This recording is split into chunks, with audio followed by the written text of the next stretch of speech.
Hello दोस्तों, मैं S के संग और आज हम बात करने वाले हैं जावा के क्वेश्चन जो इंटरव्यू के लिए बहुत इंपॉर्टेंट है। अब जैसा कि आपको पता है कि अभी कोर्स कंटेंट खत्म नहीं हुआ है, जब हम चल रहे मल्टीपल इनहेरिटेंस हमने देखा है। इस वीडियो को लाने का मेन रीजन ये है या मेन पर्पज ये है कि बीच में ना आपको एक आइडिया हो जाएगा कि किस टाइप से ना क्वेश्चन पूछते हैं। जैसा हम आगे इनहेरिटेंस पे चल रहे हैं, अभी जो UPS की कंसेप्ट है मेन तो चार ही होते हैं: inheritance, encapsulation, polymorphism and abstraction.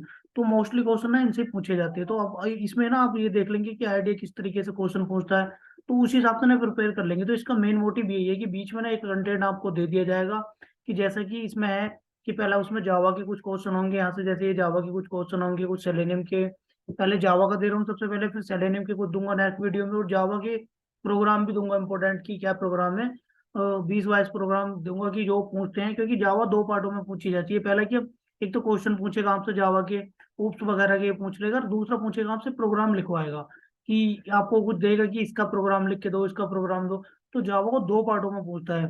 50-50 पूछता है कि 50% आपसे कोडिंग की से पूछेगा और 50% आपसे थ्योरी से पूछेगा। ये हो जाएगा जावा का। अगर आपका सेलेनियम पूछेगा, फिर वेब ड्राइवर, ये test NG framework, data driven और आरसी फ्रेमवर्क, और ये अदर सीओ जो भी क्वेश्चन आएंगे वो सारे अलग। एक आइडिया हो जाएगा आपको कि कहाँ से क्वेश्चन वो पूछता है। तो उसी लेवल से ना आप उसी हिसाब से तैयारी कर लेंगे अपने कोडिंग की, कहाँ कहाँ से पूछेगा, टॉपिक पे ना उसी पे फोकस देना है। तो इनहेरिटेंस के बाद तो सारे के सारे जो टॉपिक है वो मोस्ट टॉपिक चलेंगे। तो आप देख लेते हैं, थोड़ा सा ओवरव्यू है कि जावा का ओवरव्यू है, मतलब थ्योरी के मोस्ट इंपोर्टेंट क्वेश्चन दिए गए हैं। तो चलते हैं, हम स्टार्ट करते हैं। अपना पहला जावा का देखेंगे। तो जावा में सबसे पहले वो बेसिक कोड है कि आप ये जानते हैं कि जावा क्या होती है। तो व्हाट इज जावा क्या होती है, आप बोल देंगे कि जावा के बारे में आपको पता ही। जैसे तीन वर्ड आप यूज करते हैं कि जावा सिक्योर लैंग्वेज है, उप्स बेस्ड है, प्लेटफॉर्म इंडिपेंडेंट है। तो जावा का एक ही प्लेटफॉर्म इंडिपेंडेंट का कि कोई भी प्लेटफॉर्म पे चलो, पोर्टेबल लैंग्वेज है, यानी आप विंडोज से ले आ रहे हैं मैक पे ले जाओ, मैक पे चलेगा, लिनक्स पे चलेगा। ऐसे आपका ये सिक्योरिटी की पॉइंटर यूज नहीं करता, तो सिक्योरिटी है रूप से कि उप्स के कॉन्सेप्ट है इसमें। और यो जो जावा आपका है उप पे बेस है, जो इसके कॉन्सेप्ट ना उप्स पे ही बेस है। तो ये सारी चीजें हम देखेंगे इसमें। तो जावा का मोस्टली आपसे पूछेगा नहीं व्हाट इज जावा, जावा के बारे में नहीं पूछेगा कभी। लेकिन आपको पता होना चाहिए कि इंटरव्यू का कुछ माइंड नहीं पता कि अगर आप फ्रेशर का दे रहे हो तो आपसे पूछ सकता है ये क्वेश्चन भी। और उसमें पूछेगा कि क्यों सिक्योर है, और आप पूछेंगे कि उप बेस क्या है, तो उप का आपको बताना पड़ेगा। और दूसरा है कि ये क्या होता है प्लेटफॉर्म इंडिपेंडेंट क्या होता है, तो ये बताना पड़ेगा। लेकिन बेसिकली ये आपको जावा तो इतना तो आना ही चाहिए। तो आपको स्टार्ट करते हैं कि मेन क्वेश्चन पहले से स्टार्ट करते हैं कि what is JDK, JRE and JVM. अगर आप जावा का इंटरव्यू देने जा रहे हो तो आपको ये क्वेश्चन जरूर पता होने चाहिए कि what is JVM, JDK and JRE. तो डिस्कस करते हैं इसका। मैं आपको एक्सप्लेनेशन दूंगा यहाँ बस, बाकी आपको लैंग्वेज आपको जहाँ से अच्छी लगे वहां से आप यूज कर सकते हैं, यानी कि यही लैंग्वेज आप यूज करेंगे। लेकिन मेरा मेन मोटिव है कि आपको क्वेश्चन बताना कि कहाँ से क्वेश्चन आएंगे, क्योंकि इंटरव्यू में मेन इंपोर्टेंट क्वेश्चन कहाँ से उठाएगा जावा के लिए। क्योंकि ये कोर्स कंटेंट से बनाएगा, बहुत सारी साइडों से लेके तब बनाया है मैंने। तो आपको ये फोकस करना है, ठीक है। तो अब स्टार्ट करते हैं, चलिए कि जेडीके क्या है देख लेते हैं पहले अपना जेडीके। तो दोस्तों आपको इसमें जेडीके में ये नहीं बताना कि पूरी की पूरी डेफिनेशन देनी है, आपको दो तीन लाइन बताओगे, मेन मेन लाइन बतानी। ये नहीं कि आपको पूरा रटना है, तो रटोगे तो आपको नहीं कर पाओगे वहां पे। तो आपको क्या ना जेडीके क्या होता है, जावा डेवलपमेंट किट। एक तो ये बताने का जेडीके फुल फॉर्म बता देना आपको, जावा डेवलपमेंट किट होती है। और दूसरा बोलेंगे एक सॉफ्टवेयर है डेवलप, मतलब ये एक सॉफ्टवेयर है डेवलपमेंट इन्वायरमेंट प्रोवाइड करता है। मतलब डेवलपमेंट जो जिसमें हम बनाते हैं क्या, एप्लेट्स और जावा एप्लीकेशन डेवलप करते हैं। क्या है ये, कुछ नहीं, एक सॉफ्टवेयर है। सॉफ्टवेयर डेवलपमेंट इन्वायरमेंट है कि इन्वायरमेंट मतलब ऐसा इन्वायरमेंट प्रोवाइड कराता है हमें या देता है जिसमें हम अपने एप्लेट्स और ये जावा डेवलपमेंट करते हैं। अब एप्लेट्स क्या होता है, एप्लेट्स ये हो ना जो जावा अनेबल करता है ब्राउजर को, उसके अंदर जो हम एप्लेट जावा जो जावा कोड अनेबल्स करता है ब्राउजर, तो वो होते हैं एप्लेट्स होते हैं। और जेडी ये जावा एप्लीकेशन क्या होती है, एप्लीकेशन स्टैंड लोन होती है। स्टैंड लोन है कि ये इस पे नहीं चलती है, ये कि अपनी इंडिविजुअल चलती है। जैसा आपने किसी मोबाइल एप्लीकेशन, मोबाइल की एंड्रॉइड एप्लीकेशन देख ली, डेस्कटॉप की देख ली, तो स्टोन लैंड होती है वो। तो ये होती है जावा एप्लीकेशन आपकी। और दूसरा क्या है, ये क्या है, आपको एक मल्टीपल उस पर यूज कर सकते हो, जैसे विंडो पे, मैक पे और सोलर लिनक्स इन पे कर सकते हो। और एक मेन चीज और है, ये क्या करता है, आपको हेल्प करता है कोड को लिखने और रन करने में, जावा प्रोग्राम को रन करने में। और दूसरा इसमें एक है कि आपसे पूछ लेगा क्या एक मशीन पर हम मल्टीपल और डिफरेंट वर्जन में जेडीके डाल सकते हैं, तो बिल्कुल डाल सकते हैं। ये क्वेश्चन आपको कंफ्यूज करने के लिए पूछ लेगा क्या एक मशीन पे 2 जेडीके और अलग अलग वर्जन होने चाहिए, दोनों के डाल सकते हैं, तो हाँ ये इंस्टॉल हो सकता है, ये आपको बोलना है। और जेडीके में ना आपका सारा आता है, जेडीके में जेआरयू भी होता है और जेबीएम होता है, लेकिन हम इसको एक्सप्लेन अलग अलग करेंगे। तो ये था तो आपका जेडीके। अब अगला देख लेते हैं आप जेआरई। जेआरई क्या है आपका? ये जेआरई कुछ नहीं, एक पीस ऑफ सॉफ्टवेयर है। मतलब पीस ऑफ सॉफ्टवेयर का मतलब है ये कंटेन करता है आपका, जैसे लाइब्रेरी हो गई आपकी, लाइब्रेरी होगी, क्लास क्लास लाइब्रेरी होगी, लोडर क्लास होगी, जेबीएम होगी। यानी जेबीएम को भी क्या करता है, यही कंटेन करता है। अगर आपको अपना जावा का प्रोग्राम रन करना है तो बिना जेआरई के आप अपना जावा का प्रोग्राम एग्जीक्यूट नहीं कर सकते, रन नहीं कर सकते, आपको इसकी जरूरत पड़ेगी।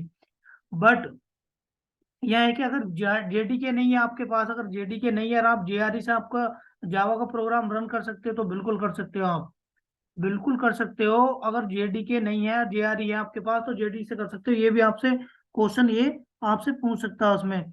और जेआरई, और उसमें एक बता दूं, ये जेआरयू है, ये स्टैक मेमोरी को यूज करता है। ये आपसे क्वेश्चन पूछेगा कि स्टैक मेमोरी, वैसे तो मैं स्टैक मेमोरी को पूरा बताने वाला हूँ इसमें, लेकिन याद रखना जेआरयू, जेआरई किसको करता है, स्टैक मेमोरी को यूज करता है। ठीक है। अब अगला देख लेते हैं जेआरई की। हाँ, जेआरई की फुल फॉर्म देख रहे हैं, जेआरई की फुल फॉर्म है जावा रन टाइम इन्वायरमेंट।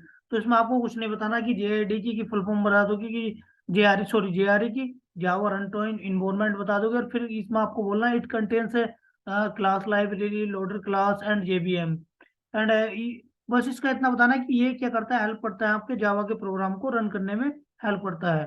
जेआरई का इतना ही बताएंगे तो काफी होगा, ये काफी है आपके लिए। और बाकी आप अपने अकॉर्डिंग आप पढ़ सकते हैं किसी भी साइट से, जो आपको डेफिनेशन इसका ठीक लगे। अ- अगला देख लेते हैं। अगला है हमारा जेवीएम। तो जेवीएम क्या होता है देख लेते हैं। जेवीएम, तो जेवीएम एक इंजन है जो प्रोवाइड करता है run time environment to drive करने के लिए, जावा प्रोग्राम को ड्राइव करने के लिए। और ये इसका मेन आपको बताना है कि जेवीएम जो कन्वर्ट करता है बाइट कोड को मशीन लेवल कोड में, मशीन लैंग्वेज कोड में। क्या काम है इसका? मेन काम है कि ये कन्वर्ट करता है बाइट, जावा बाइट कोड को मशीन लेवल लैंग्वेज में वो करता है। इसकी फुल फॉर्म होती है आपकी जावा वर्चुअल मशीन। और ये क्या किसका पार्ट होता है? ये पार्ट होता है जेआरई का, पार्ट होता है। किसका पार्ट होता है? जेआरई का। इसको कौन कंटेन्स करके रखता है? इसको कंटेन्स करके रखता है जेआरई, कंटेन्स करके रखता है। तो इसके बारे में आपको कुछ नहीं बताना। अगर आपसे आपको पूछे हो तो मोस्टली बताना है आपको, ये मेन मेन आपको बताना है कि ये कन्वर्ट करता है बाइट कोड को मशीन लेवल लैंग्वेज में, कोड करता है, कन्वर्ट करता है, और इसकी फुल फॉर्म है जावा वर्चुअल मशीन। और दूसरा कि ये पार्ट है इसका, जेआरई का पार्ट है। इतना काफी। अगर आप इसमें एक्सप्लेन करना चाहोगे तो ये बोल दो कि ये है जेवीएम, ये एक इंजन है जो प्रोवाइड करता है रन टाइम एनवायरनमेंट, प्रोवाइड करता है ड्राइव टू जावा कोड और एप्लीकेशन। तो आपको इसमें इतना ही बताना है, इससे ज्यादा बताने की कोई जरूरत नहीं है। तो आगे है आपका, देख लेते हैं अगला। अगला देख लेते हैं हम, ये इसके आगे है, ये आपका, ये इसके इसके अंदर है डिफरेंस, कि व्हाट इज द डिफरेंस, यानी इन तीनों के अंदर डिफरेंस क्या है। अब तीनों का डिफरेंस देखना, डिफरेंस आपको और भी क्लियर हो जाएगा कि ये तीनों है क्या। तो पहला आपका जेडीके है, दूसरा जेआरई है, और तीसरा जेबीएम। अब पहला की जेडीए की फुल फॉर्म बताई थी मैंने कि जावा डेवलपमेंट किट, और दूसरा जेआरई की है जावा रन टाइम एनवायरनमेंट, और जेबीएम की है जावा वर्चुअल मशीन। ठीक है, तीनों की पहले तो फुल फॉर्म अलग अलग आप बता देंगे। अगर आप तीन भी देंगे ना, तीन रीजन भी देंगे अलग अलग, तीनों में तीन डिफरेंस बताएंगे तो काफी होगा। यानी दो के बीच में पूछेगा, तीन डिफरेंस बताने, इससे ज्यादा बताने बताएंगे तब भी चलेगा, वैसे तीन इनफ है। दूसरा है कि जेडीके, जेडीके क्या है? सॉफ्टवेयर डेवलपमेंट किट है to develop an application in Java. यानी जावा की डेवलपमेंट एप्लीकेशन को डेवलप करने के लिए किसकी नीड होती है? जेडीके सॉफ्टवेयर डेवलपमेंट की, जेडीके की जरूरत होती है, जो इन्वायरमेंट प्रोवाइड कराता है डेवलपमेंट करने के लिए। और ये क्या है? जो ये क्या, it is a software bundle which provide the class library. अब ये क्या है? ये एक पीस ऑफ कोड है, यानी पीस ऑफ कोड है, एक हिस्सा है कोड का जो नेसेसरी कोड रखता है अपने पास, जैसे कि हो गया क्लास लाइब्रेरी, हो गया क्लास लोडर, हो गया जेबीएम, हो गया। तो ये एक नेसेसरी कोड रखता है जेआरयू अपने पास, जो यू हेल्प करता है आपका जावा, उसमें जावा को रन टाइम एनवायरनमेंट में हेल्प करता है, कोड को रन करने में हेल्प करता है। तो ये एक पीस ऑफ, या कह सकते हैं it is a software bundle which provide a class library और with necessary component of run to Java Java code. और ये जेबीएम का क्या है? ये execute Java byte code into the, मैंने आपको बताया था कि जावा बाइट कोड को किसमें करता है? मशीन लेवल लैंग्वेज में क्या करता है? कन्वर्ट करता है, and provide an environment for executing it. यानी इसको एग्जीक्यूट करने के लिए एक इन्वायरमेंट को प्रोवाइड करता है। अगला कि जेडीके है प्लेटफॉर्म डिपेंडेंट है। आपका जेआरई क्या प्लेट और जेआरई की भी आपका प्लेटफॉर्म डिपेंडेंट है, जबकि जेबीएम क्या है हाईली प्लेटफॉर्म डिपेंडेंट है। क्या है ये डिफरेंट है, हाईली प्लेटफॉर्म डिपेंडेंट है। अब आपको अगला देख लेते हैं, इसमें अगला मैं आपको डिफरेंस दिखाता हूँ कि अगला डिफरेंस यहाँ देख लेते हैं। साइन यहाँ थोड़ा कर देता हूँ मैं, तो ये ले लेते हैं, ये ठीक है। यहाँ अगला देख लेते हैं आपका ये, एक सेकेंड, जेडीके देख ले, it contains tool for developing debugging and monitoring the Java code. ये क्या करता है, ये कंटेन्स करता है टूल को, टूल तो है ये डेवलपिंग के लिए, डीबगिंग के लिए एंड मॉनिटरिंग के लिए जावा में। और ये क्या इट कंटेन, ये क्या करता है जेआरई कंटेन करता है, लाइब्रेरी करता है, अदर सपोर्टिंग फाइल करता है, JVM required to execute the program, यानी जेवीएम को कंटेन करता है। और ये क्या है जेवीएम क्या है आपका software development tool are not included in JVM, यानी सॉफ्टवेयर डेवलपमेंट टूल यो जेवीएम के अंदर इंक्लूडेड नहीं है, क्योंकि जेवीएम को तो खुद क्या करता है कंटेन्स करता है, जेआरई कंटेन्स करता है। तो ठीक है, अगला है कि ये it the super set of the JRE, यानी इसका super set of the JRE, इसका क्या है कि इसको कौन कंटेन करता है, ये सुपर सेट है। जेडीके क्या क्या रखता है, जेडीके के अंदर ही होता है, कौन होता है जेआरई। अब it the subset of JDK, यानी जेवीएम को कौन रखता है, जेवीएम के अंदर होता है, जेआरई के अंदर कौन होता है, जेवीएम, यानी जेवीएम को जेआरई रखता है। JVM is a not a subset of JRE, यानी जेआरई सबसेट नहीं है, जे उसका JVM not a subset of JRE, यानी जेआरई का सबसेट नहीं है, क्योंकि वो तो खुद उसके अंदर है, जेआरई के अंदर रहता है, क्योंकि जेआरई इसको कंटेन करता है। अगला देख लेते हैं, अगला है इसमें, ये देख लेते हैं ये कि JDK enable developer to create Java program. ये आप नहीं भी करोगे इसको तो ये छोड़ो, इतना आपको डीपली में नहीं जाना है। तो आपको जो मेन मेन कंटेंट है उसके ये देख लेते हैं हम, क्योंकि ज्यादा हम हमें इंटरव्यू निकालना है, ना कि हमें जावा डेवलपर बनना है, तो इंटरव्यू के पर्पज से देखेंगे हम, जो हमारे मेन मेन काम की चीजें वो देखेंगे। आपको अगला JDK comes with the installer, JDK comes with the installer, यानी जेडीके जब करेगा, जब इंस्टॉल करेंगे तब उसमें इंस्टॉल होता है, तब जेडीके आपका आपके सिस्टम में आता है। JRE only contain environment to execute the source code, JRE क्या करता है आपको इन्वायरमेंट करता है एग्जीक्यूट करने के लिए, सोर्स कोड एग्जीक्यूट करने के। JVM bundle in both software JDK and JRE, JVM क्या है एक बंडल है दोनों का, किसका, जेडीके का और जेआरई दोनों का। ठीक है दोस्तों, ये था आपका डिफरेंस दोनों के अंदर। और आप इसके अलावा भी आप देख सकते हैं, आपका मेन मोटिव था कि हाँ आपको क्वेश्चन देना कि इनके बीच में भी पूछ लेता आपसे।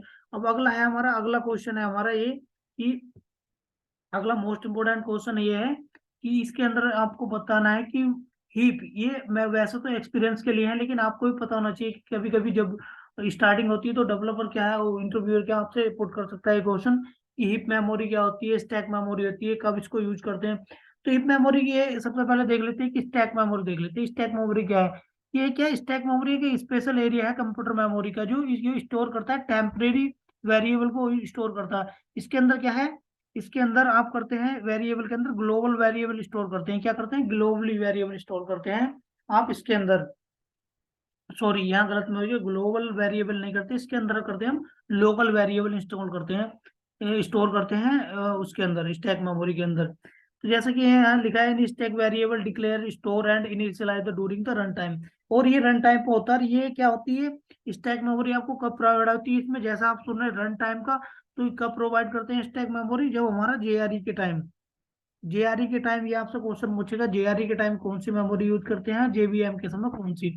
तो जेआरई के समय करते हैं हम स्टैक मेमोरी, और जेवीएम के समय करते हैं हम हीप मेमोरी। अभी इन दोनों का मैं डिफरेंस भी दिखा दूंगा क्या है। और ये क्या करता है आपका जो स्टैक मेमोरी ये क्या करता है आपके लोकल वेरिएबल क्या करता है, ये लोकल वेरिएबल कंटेन्स करता है आपका local, the static section mostly contain the method local variable and reference variable. और ये टेम्परेरी स्टोरेज करता है, यानी टेम्परेरी करता है ये करता है। और जब भी आज ऐसे में स्टैक मेमोरी का क्या है कि जैसे नीड हुई इसकी वेरिएबल की, वेरिएबल इसने लिया, लोकेट करा, और लोकेट करने के बाद जैसे ही वो एग्जीक्यूट हो गया आपका प्रोग्राम, तो उसको डिलोकेट कर देगा, यानी ऑटोमेटिक क्या कर देगा, इरेज कर देगा उसको मेमोरी से।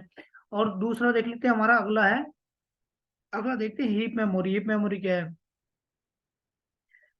ये the heap is the memory use to programming language to store the global variable, यानी हीप के अंदर क्या करते हैं हम, ग्लोबल वेरिएबल को क्या करते हैं, ये स्टोर करते हैं। By default all global variable are store in heap memory, मतलब बाय डिफॉल्ट हो जाते हैं ऑल जितने भी ग्लोबल वेरिएबल है उसके अंदर क्या हो जाते हैं, बाय डिफॉल्ट हीप मेमोरी के अंदर स्पेस में जाते हैं वो।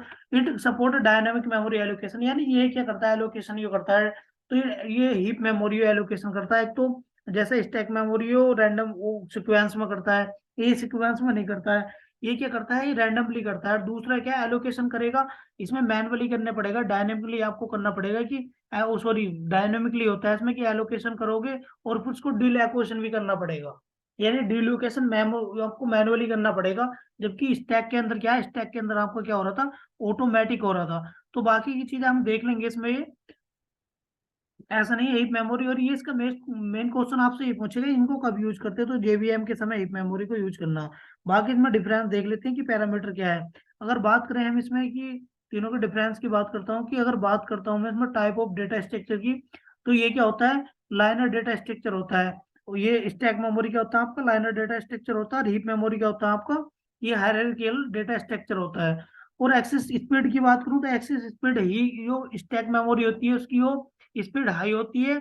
और किसकी होती है, कंपेयर टू हीप मेमोरी की। अगर स्टैक की कंपेयर करूं तो उसकी कंपेयर में stack memory slow compare to stack memory, यानी स्टैक मेमोरी से कंपेयर में करो तो उसकी स्लो होती है speed. Access memory heap memory की अगर देखो एक्सेस स्पीड तो कम होती है स्टैक मेमोरी से। दूसरा क्या है, स्पेस मैनेजमेंट। स्पेस मैनेजमेंट में क्या है, space manage efficiency by the OS, so memory will be never become a fragmented, यानी इसमें मेमोरी कभी भी फ्रेगमेंटेड नहीं होती है। और heap heap space not use the efficiently memory can be become the fragmented, यानी ये ज्यादा heap memory become the fragmented होती है ये। और दूसरा क्या आपका एक्सेस, एक्सेस क्या लोकल वेरिएबल ओनली, स्टैक में स्टैक के मेमोरी करती है लोकल वेरिएबल को स्टोर करती है। और इट अलाउड ये करती है ग्लोबल वेरिएबल को करती है हीप मेमोरी आपकी। और लिमिट ऑफ साइज की बात करूं तो ये limit of size stack memory on depend on OS, यानी आपके ऑपरेटिंग सिस्टम पर डिपेंड करती है। और ये क्या है, does not specify the limit on memory size. Heap के अंदर कोई मेमोरी साइज का कोई प्रॉब्लम नहीं होता, जितनी मेमोरी आपको चाहिए ग्लोबल वेरिएबल उतना वो ले लेती है। लेकिन इसकी क्या ओएस के ये स्टैक मेमोरी जो है ये डिपेंड करता है आपके ऑपरेटिंग सिस्टम पे। अगला है resize. Variable can not resize, यानी वेरिएबल को आप रिसाइज नहीं कर सकते स्टैक मेमोरी के अंदर। जबकि आप वेरिएबल को क्या कर सकते हैं, हीप मेमोरी के अंदर क्या कर सकते हैं, रिसाइज कर सकते हैं। और दूसरा कि memory allocation. Memory allocation is the continuous blocks, यानी कंटिन्यूअस ब्लॉक क्या मैंने जैसे बताया सीक्वेंस में चलता है कि पहले ब्लॉक 1 में जाएगा, फिर 2 में जाएगा, 3 में जाएगा, 4 में, 5 में, इस टाइप से आपकी कंटिन्यू क्या है स्टोर करेगा वेरिएबल को। ये क्या है, memory allocation in any randomly order, यानी इसमें जो हीप मेमोरी इसके अंदर वो रैंडमली करेगा, जहाँ कहीं भी देगा अपनी मर्जी से। ऐसा नहीं कि एक में, कभी एक में चला गया, 5 में चला गया, 6 में, 10 में, तो उस टाइप से ब्लॉक में जाएगा। इसका कोई कंटिन्यूअसली वो नहीं होता है। अब बात कर लेते हैं आपका अगला, allocation and allocation. Automatically done by compiler instruction, यानी ऑटोमेटिकली करता है, जैसे हम प्रोग्राम रन करते हैं तो ये क्या ऑटोमेटिकली आपके एलोकेशन कर देगा प्रोग्राम को, आपका लोकल वेरिएबल को एलोकेशन दे देगा, मेमोरी में स्टोर कर लेगा। जैसे ही उसका यूज खत्म होगा आपको प्रोग्राम कंप्लीट हो जाएगा, उसको क्या इरेज कर देगा। और इसके अंदर क्या मैनुअली करना पड़ता है हमें, ये क्या है प्रोग्रामर क्या करता है, मैनुअली करता है कि it manually done by the programmer, यानी प्रोग्रामर को मैनुअली करना पड़ता है हीप मेमोरी के अंदर। डीलोकेशन क्या है, does not require deallocation variable, यानी जैसे ही प्रोग्राम खत्म हुआ एग्जीक्यूट हुआ तो क्या है डीलोकेशन अपने आप कर देगा उसको। जो उसने एलोकेशन करा था, मेमोरी भरी थी, मेमोरी को वेरिएबल की वैल्यू दी थी, वेरिएबल दिया था लोकल वेरिएबल, उसको क्या कर देगा, इरेज कर देगा मेमोरी से। जबकि क्या है, ये एक्सप्लिसिटी डीलोकेशन इज नीडेड, यानी यहाँ हमको एक्सप्लिसिटी डिनोट के थ्रू ये हमको करना पड़ेगा डीलोकेशन यहाँ इसके अंदर। कॉस्ट की बात करें तो स्टैक मेमोरी की कॉस्ट लो होती है, और ये आपकी हीप मेमोरी की कॉस्ट क्या है, हाई होती है। और मैं बात करता हूँ इम्प्लीमेंटेशन की, तो इम्प्लीमेंटेशन में stack memory can be implement in the 3 way simple way, array based, using dynamic memory and linked list based. ये 3 वे से होती है कि आपकी पहले एरे बेस्ड होती है, डायनेमिक मेमोरी यूज करती है, और लिंक लिस्ट होती है इसमें बेस्ड होती है। Heap memory can be implemented using the array and tree, दो चीज यूज करती है वो, एरे एंड ट्री यूज करती है। मेन इशू क्या है इसमें, main issue shortage of memory, यानी मेमोरी की शॉर्टेज होती है हीप के स्टैक के अंदर, और जबकि हीप के अंदर मेमोरी फ्रेगमेंटेशन होती है। यहाँ मेमोरी फ्रेगमेंट हो जाती है आपकी, यहाँ स्टोरेज की कोई वो नहीं होती है प्रॉब्लम। ये तो locality of the reference, automatic compile time instruction, यानी ऑटोमेटिक कंपाइल टाइम इंस्ट्रक्शन होता है, और यहाँ क्या होता है एडिक्यूट होता है। और ये क्या फ्लेक्सिबिलिटी फिक्स साइज होती है, यहाँ फ्लेक्सिबिलिटी रिसाइजिंग इज पॉसिबल, यानी इसके अंदर हम रिसाइजिंग भी कर सकते हैं। और अगला एक और आपका है यहाँ डिफरेंट एक्सेस की बात करूँ तो एक्सेस टाइम इसका क्या होता है, अगर हमें एक्सेस कर रहे हैं दोनों में से दोनों मेमोरी को, तो स्टैक मेमोरी क्या होती है आपकी एक्सेस में फास्ट होती है, और हीप मेमोरी क्या होती है आपकी स्लो होती है। तो ये था आपका आपको देख ले हीप एंड स्टैक। ये क्वेश्चन आपके मोस्ट इंपोर्टेंट है, ये आपको देखना है, जैसे जेडी के ये आपको जैसे बताया मैंने ऊपर वाले है तो लेंथी थोड़े, लेकिन आपको समझ में आने चाहिए, क्योंकि जावा का जो प्रोग्राम होता है पूरे का पूरा ओवरऑल इन्वायरमेंट होता है, कैसे वो रन करती है इक्लिप्स, कैसा आईडी ये काम करती है, तो ये करती है, आपको समझ में आना चाहिए अच्छे से। अगर आप ऑटोमेशन की, अगर ऑटोमेशन टेस्टिंग का अगर आप इंटरव्यू दे रहे हैं तो ये आपको क्लियर होना चाहिए, मैं आपको बता रहा हूँ ये चीज। अगला क्वेश्चन अगला देख लेते हैं हम, अगला है हमारा व्हाट इज जेडीबीसी। जेडीबीसी क्या होता है, जेडीबीसी कुछ नहीं है आपका, जेडीबीसी एक है, ये ड्राइवर होता है। जेडीबीसी जावा, ये जावा डेटाबेस कनेक्टिविटी होती है, यानी जावा डेटाबेस कनेक्टिविटी का क्या मतलब है, जो डेटाबेस से कनेक्शन बनाते हैं, हम कनेक्ट करते हैं, जैसा हमारी कोई एप्लीकेशन हमने डिजाइन करी, उसमें कोई डेटा डालेंगे तो डेटा कहाँ सेव होगा, या डेटा कोई दिखाना हमें, कोई भी अगर किसी यूजर का डेटा डालना है तो कहाँ जाएगा, वो उसमें डेटाबेस में ही तो जाएगा। तो डेटाबेस में डेटा को लिंक करने के लिए, यानी कनेक्शन बनाने के लिए क्या होता है, जेडीबीसी ड्राइवर होता है, यानी एक ड्राइवर के थ्रू हम, जैसा हम मान के चलिए वेब ब्राउजर कोई चला रहे हैं कि क्रोम ब्राउजर चलाना, उसके लिए एक ड्राइवर चाहिए आपको, उससे तभी आप उसको कनेक्ट कर पाएंगे अपने इंटरनेट से, ब्राउजर ओपन कर पाएंगे। ऐसे क्या है, डेटाबेस को यूज करने के लिए आपको क्वेरी वेरी वगैरह लिखने के लिए, क्वेरी आपने रन के लिए सेलेक्ट स्टार की सेलेक्ट की क्या डेटा देखना है, इंसर्ट करना है, या आपने क्या डेटा फ्रंट एंड से डाला है डेटाबेस में जा रहा है ठीक से नहीं, तो ये सारे कनेक्शन बनाने के लिए, इसके लिए आपको ड्राइवर की जरूरत पड़ती है, ये होता है जेडीबीसी ड्राइवर। तो ये कुछ नहीं है, आपका ये एसक्यूएल लेवल पे जो AP application user programming interface में जो आप करते हैं कि इसके बीच में कनेक्शन हो जाता है, कि यूआई के और उसके बीच में, डेटाबेस के बीच में कनेक्शन प्रोवाइड कराता है हमें, जो एग्जीक्यूट द स्टेटमेंट एक्सक्यूएल, जो एक्सक्यूएल की क्वेरी हम रन करा सके और अपने डेटा को देख सके और एक्सेस कर सके। ये है। वैसे ये इतना मोस्ट इंपोर्टेंट नहीं है, लेकिन पता होना चाहिए, कभी कभी इंटरव्यू में ये पूछ लेता है। अब मेन आपका स्टार्टिंग होता है यहाँ से, जो मेन कंसेप्ट है जावा का, ये आपसे स्टार्टिंग होता है, ये what is oops in Java, यानी ऊप्स जावा के अंदर क्या है, तो ऊप्स पे ही आपके पूरी की पूरी जावा क्या है बेस्ड है, ऊप्स पे बेस्ड है। बाकी तो आपके वैसे क्वेश्चन देखे जाए कि, तो आपको पूछ लेगा वेरिएबल से, पूछ लेता है कि आपका ये लोकल वेरिएबल क्या है, ग्लोबल वेरिएबल क्या है, instance variable, sorry public static instance variable क्या है, ये सारी चीजें। डेटा टाइप पूछ लेगा, कितने टाइप के आपके उसमें रिलेशनल ऑपरेटर से पूछ लेता है आपसे क्वेश्चन। तो ये सारी चीजें आपको प्रिमिटिव नॉन प्रिमिटिव ये वीडियो आपको देख लेनी, खुद से तैयार कर लेंगे, क्योंकि ये नॉर्मल नॉर्मल क्वेश्चन है, मैं आपको जो बेसिक इंपोर्टेंट क्वेश्चन है वो ये आपको यहाँ बता रहा हूँ। तो जावा क्या है, जावा एक आपका ये कुछ नहीं है, जावा ये option Java is improve to code readability, reusability, defining the Java, यानी ओप्स क्या है, हम आपके कोड को रीडेबिलिटी बनाते हैं, यानी रीड करने में आसान हो आपका कोड, आप कोई भी पढ़ सके, मतलब इतना होना चाहिए कि वॉक थ्रू करे कोई भी, समझ में आ जाना चाहिए कोड। और दूसरा की रीयूजेबिलिटी, यानी एक जगह कोड लिखा, उसको हम दूसरी जगह भी यूज कर लें, तीसरी जगह भी यूज कर लें, यानी इससे कोड क्या रेड्यूस होता है, अगर हम एक ही चीज को एक जगह लिखने से और 10 जगह उसको रिकॉल कॉल करा के यूज कर सकते हैं, उसका बार बार यूज हो रहा है, तो क्या है इसको बोलते हैं रीयूजेबिलिटी, यानी रीयूज कर रहे हैं कोड को। ठीक है, ठीक है, bye defining the Java program efficient, यानी इससे इफिशिएंट हो जाता है आपका, क्या है काम कम हो जाता है, थोड़ा इफिशिएंट लगता है, वर्क की बार बार लोड नहीं करना पड़ा, कि एक चीज को 10 बार नहीं लिखना पड़ा ये। अब मेन प्रिंसिपल क्या होते हैं आपका, ओप्स ओरिएंटेड प्रोग्रामिंग लैंग्वेज में मेन होता है आपका अब्स्ट्रक्शन होता है, इनकैप्सुलेशन होता है, इनहेरिटेंस होता है, पॉलीमॉर्फिज्म। और इसके बाकी कंसेप्ट में नीचे दिखाता हूँ आपके, देखिए ये मेन कंसेप्ट होते हैं इसके, ये इसके मेन कंसेप्ट होते हैं आपके, ये 6 कंसेप्ट होते हैं जावा के अंदर, और इन पे हमें क्या करना है, फोकस करना है 6 के 6 पे, और इन पे हमारी पूरी की पूरी जावा क्या है डिपेंड है, और इन पे हमें मेन फोकस करना है जावा के अंदर। तो देख लेते हैं, पहला क्या है आपका क्लास, क्लास क्या होता है आपका? क्लास होता है आपका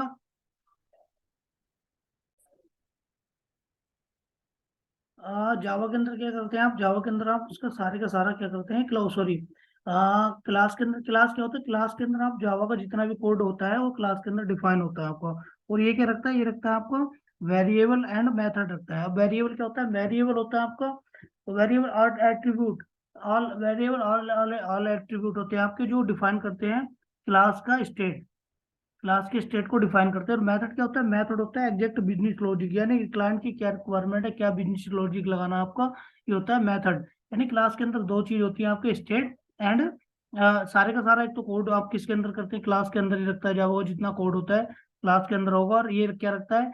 एक तो ये स्टेट रखता है एंड मेथड, दो चीज इसके अंदर रखती है। अब ऑब्जेक्ट आपका देख लेते हैं अगला। अगला देख लेते हैं आपका, ये है अगला है आपका, ये आपका क्लास हो चुका है। अगला है ऑब्जेक्ट। और आप देखना है आपने कि आपने जितना भी वो लिखा है, कोड वगैरह लिखा है, कुछ भी लिखा है, किसके अंदर लिखते हैं आप? क्लास के अंदर लिखते हैं। और जब तक क्लास नहीं बनाएंगे आपका कोई भी कोड एग्जीक्यूट नहीं करता है। अब देखते हैं अगला है आपका ऑब्जेक्ट। अब ऑब्जेक्ट देख लेते हैं क्या होता है। यह ऑब्जेक्ट है, ऑब्जेक्ट होता है आपका इंस्टेंस ऑफ क्लास। यानी ऑब्जेक्ट क्या होता है? Instance of class. ये क्या करेगा? It it has state and behaviour. क्या रखता है क्लास का? ये स्टेट बताता है कि क्या स्टेट है क्लास का, क्या बिहेवियर है। दो चीज करता है। जैसे कि ऑब्जेक्ट में हम बनाते हैं न्यू वर्ड का यूज करते हैं। जैसे कि ऑब्जेक्ट में जैसे ही हम कोई ऑब्जेक्ट बनाएंगे तो न्यू कीवर्ड का यूज करते हैं। जैसे न्यू कीवर्ड, यानी आपका जेआरई के टाइम जैसे न्यू कीवर्ड देखेगा, आपका जेवीएम देखेगा, तो वैसे क्या कर देगा ना, आपको एक न्यू वो क्रिएट कर देगा आपका, अलग से स्पेस क्या कर देगा? क्रिएट कर देगा। तो ये था ऑब्जेक्ट आपका। अगला है कि इनहेरिटेंस। अब इनहेरिटेंस देख लेते हैं। अब यहाँ से ये तो आपने देख लिया होगा कि आपको ये दो चीजें पता होंगी, एक तो क्लास और इसके ऑब्जेक्ट के बारे में पता होगा। नेक्स्ट है आपका इनहेरिटेंस। अब इनहेरिटेंस, ऑब्टेक्शन, पॉलीमॉर्फिज्म एंड एनकैप्सुलेशन। चार ना चार, ये इन पे पूरे का पूरा आपका ये छह चीजों पे क्या है? आपका डिपेंड है जावा। अगर आपके ये छह के छह अगर क्लियर हो जाते हैं तो समझ लो कि आधी की 50% जावा आपने कवर कर लिया। तो अब इनहेरिटेंस देखते हैं। इनहेरिटेंस क्या होता है? Inheritance acquiring the property of the parents, यानी any child acquiring the property of the parents. यानी कोई भी अगर अपने पेरेंट्स की प्रॉपर्टी को करता है, पेरेंट्स क्लास की प्रॉपर्टी को एक्सेस कर लेता है, तो ये क्या होता है? एक्सेस करने का इनहेरिटेंस होता है। इनहेरिटेंस के थ्रू करते हैं। इसके लिए कीवर्ड होता है, इसको बोलते हैं एक्सटेंड। यानी अपने एक्सटेंड, यानी अपने पेरेंट्स की प्रॉपर्टी को क्या करना? एक्वायरिंग कर लेना, एक्वायरिंग कर लेना, एक्सेस कर लेना। तो ये क्या होता है? इनहेरिटेंस के थ्रू होता है। इनहेरिटेंस चार टाइप का होता है। पहला क्या होता है आपका? सिंगल इनहेरिटेंस, सिंगल लेवल और सिंगल इनहेरिटेंस। दूसरा क्या होता है आपका? दूसरा होता है मल्टी मल्टी लेवल इनहेरिटेंस। तीसरा होता है आपका हायरार्किकल इनहेरिटेंस। और चौथा होता है आपका हाइब्रिड इनहेरिटेंस। तो आपको देख लेते हैं, मैं आपको थोड़ा सा दिखा देता हूँ, थोड़ा सा आइडिया देता हूँ इसमें। कि पहला देख लीजिए सिंगल लेवल इनहेरिटेंस क्या होता है। सिंगल लेवल में ये क्या है? ये आपका पेरेंट्स है और ये आपका क्या है? ये चाइल्ड है आपका। ये पेरेंट्स हो गया और ये हो गया आपका चाइल्ड। तो इसमें देख लेते हैं आपको कि ये कैसे काम करेगा। सिंगल लेवल में क्या है? ये देखिए, ये कि ये आपका पेरेंट्स है, तो पेरेंट्स आपको क्या करेगा यहाँ? पेरेंट्स करेगा, ये पेरेंट्स है। और ये क्या प्रॉपर्टी क्या कर लेगा? चाइल्ड है, ये आपका चाइल्ड है, ये आपका चाइल्ड हो गया। तो ये आपका चाइल्ड हो गया। अब ये इसमें जो है ना सिंगल पेरेंट्स और इसकी प्रॉपर्टी को क्या करेगा? ये पेरेंट्स क्लास की प्रॉपर्टी को क्या कर लेगा? एक्सेस कर लेगा चाइल्ड। तो ये आपके हो गए सिंगल लेवल इनहेरिटेंस हो गया। ये क्या करेगा? यहाँ लिखेगा क्या करना है इसको, कीवर्ड कौन सा यूज करना है, यहाँ सीधे इसमें लिखेगा, यहाँ सीधा लिखेगा ये child class, child extend, x tends, और ये लिख देगा सीधे पेरेंट्स। तो इस प्रकार से क्या कर लेगा? सिंगल क्लास में उसकी उसको प्रॉपर्टी, जितनी प्रॉपर्टी होंगी उसके पास, आपके पेरेंट्स क्लास के पास जितनी प्रॉपर्टी होंगी उसको ये एक्सेस कर लेगा और एक्वायर कर लेगा। अब दूसरा होता है आपका, दूसरा होता है आपको मल्टी लेवल इनहेरिटेंस। तो मल्टी लेवल इनहेरिटेंस में क्या होता है? मल्टी लेवल में आपको दिखा देता हूँ कि मल्टी लेवल इनहेरिटेंस के अंदर होता है आपका कि जैसे ये देख लिया, ये हो गया आपका, ये हो गया, ये ठीक है। दूसरा हो गया आपका ये हो गया एक, और एक हो गया आपका ये देख लीजिए। तो अब इसमें क्या है, मैं आप इसमें दिखाता हूँ कि मल्टी लेवल इनहेरिटेंस कैसे काम करता है। मल्टी लेवल का काम करेगा अपना, ये हो गया यहाँ और ये आ गया ऐसे। ये सीधा ही मान लेना, इसको थोड़ा तिरछा हो गया। और ये दिखा देता हूँ पहले, ये हो गया आपका, अब यहाँ ये आपका ग्रैंड फादर हो गया। एक एग्जाम्पल ले लेते हैं कि ये ग्रैंड फादर है। सॉरी स्पेलिंग थोड़ा गलत हो गया, ये ग्रैंड फादर।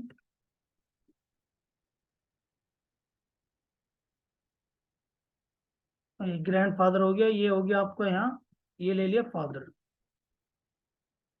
और ये हो गया आपका सन। अब मान के चलिए आपको एग्जाम्पल दिखाता हूँ, ये है आपको मल्टी लेवल इनहेरिटेंस, या इसके नीचे भी कोई हो सकता है तो चलेगा। अब क्या है इसमें, ये है कि ग्रैंडफादर क्या है, ये आपकी मेन क्लास है, यानी पेरेंट्स क्लास है, किसके लिए, फादर के लिए।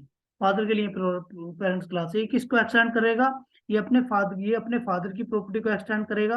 अब ये आपका फादर की प्रॉपर्टी को कौन एक्सटेंड करेगा, ये करेगा, फादर की प्रॉपर्टी को एक्सटेंड करेगा ये। और दूसरा क्या, आपका फादर, ये इसने तो करी इसकी प्रॉपर्टी को एक्सटेंड ग्रैंडफादर की फादर ने, और ये इसके बाद इसने कर ली, तो इसकी जो एक्सेस, इसके अंदर जो प्रॉपर्टी थी इसने एक्सेस कर ली फादर ने। अब इसके अंदर दो टाइप की प्रॉपर्टी होगी, तो इसकी खुद की होगी और एक ग्रैंडफादर की होगी। अब सन क्या करेगा, यहाँ सन करेगा, फादर की प्रॉपर्टी को क्या करेगा, एक्सेस करेगा, यानी एक्सेस करेगा इनहेरिटेंस के थ्रू, क्या करेगा, एक्सटेंड करेगा। अब एक्सटेंड करेगा तो सन के पास जो है फादर, ग्रैंडफादर की प्रॉपर्टी, फादर की प्रॉपर्टी और इसकी खुद की प्रॉपर्टी, यानी तीन तीन तीन की तीन प्रॉपर्टी इसके पास होगी। तो ये हो गया मल्टी लेवल इनहेरिटेंस। यानी इसके लिए कौन पेरेंट्स होगा, इसके लिए ये पेरेंट्स बनेगा, इसके लिए इस फादर के लिए पेरेंट्स कौन है, ग्रैंडफादर क्लास है। यानी ऐसे करेगा आप, ये क्या है आपका मल्टी लेवल इनहेरिटेंस। अब इसमें देख लेते हैं आपका कि हायरार्किकल इनहेरिटेंस क्या होता है, हायरार्किकल इनहेरिटेंस कैसे काम करता है। तो ये हो गया, ये चैन हो गया आपका, सन का हो गया, फादर का हो गया, ग्रैंडफादर का, या ऐसे करो, फादर, ग्रैंडफादर, फादर और सन, इसके नीचे भी कोई हो सकता है तो वो भी आएगा, ये आएगा आपको मल्टी लेवल में। अब मैं आपको दिखा देता हूँ, ये तो हो गया आपको मल्टी लेवल, दिखा देता हूँ मैं कि हायरार्किकल कैसे यूज करते हैं। तो हायरार्किकल में क्या होता है, हायरार्किकल में भी सेम होता है, जैसे हायरार्किकल में ये ले लिया, एक ये हो गया ये, और दिखा देता हूँ मैं हायरार्किकल में कैसे यूज करते हैं। हायरार्किकल में भी दिखा देता हूँ, ये देखिए, ये ये देखिए हायरार्किकल में इस टाइप से होता है कि हायरार्किकल में क्या होता है, जैसे एक एक आदमी के तीन लड़के हैं, तो तीन लड़के के इस टाइप से समझिए कि इसके तीन बेटे हैं। पहला ये हो गया इनका फादर, ये क्या हो गया, ये फादर हो गया, ये फादर, और ये हो गया इसका, यहाँ देख लिए, ए सन हो, ए हो गया, और ये हो गया यहाँ इसका बी, और ये हो गया आपका ये सी हो गया। ये देख लीजिए, ठीक है, एक फादर, ये इनका फादर है ए बी सी, यानी एक आदमी है, इसके तीन लड़के हैं ए बी सी। अब क्या कॉल करेंगे, अब इनमें कैसे इनहेरिटेंस होगा, तो इनमें इनहेरिटेंस ऐसे होगा, एक साथ तो कर नहीं सकते कि अगर ये फादर की प्रॉपर्टी को क्या करेंगे, अलग अलग कॉल करेंगे। अलग अलग कैसे कॉल करेंगे, कि ये करेगा father extend A extend father, B extend father, C extend father, तो यानी अलग अलग क्या करेंगे, अलग अलग टाइप से एक्सटेंड कर लेंगे। हो सकता है और भी लड़के हों उसके, या दो ही हों, तो इसमें क्या करेगा, ये दोनों क्या कर सकते हैं, इसकी प्रॉपर्टी को एक्सेस करते हैं, क्योंकि तीनों का यहाँ पूरे का पूरा वो है, एक्सेस करते हैं कि इंडिविजुअली एक्सेस करेंगे यहाँ, ये अपने लिए करेगा, ये अपने लिए करेगा, और ये अपने लिए, तीनों इसको क्या है, फादर की प्रॉपर्टी को एक्सेस कर सकते हैं। तो ये क्या आपका हायरार्किकल है। अब देख लेते हैं आपका हाइब्रिड। हाइब्रिड क्या है, लास्ट में हाइब्रिड इनहेरिटेंस में हाइब्रिड क्या है, ये चौथा देख लेते हैं आपको। तो हाइब्रिड दिखाता हूँ मैं, हाइब्रिड किस टाइप से, हाइब्रिड का है ये, आपको दिखाता हूँ हाइब्रिड का, देख लीजिए, ये ले लेता हूँ आपको, ये लिया, ये ले लिया हाइब्रिड का मैं, ये है, ठीक है, एक ये हो गया, एक ये,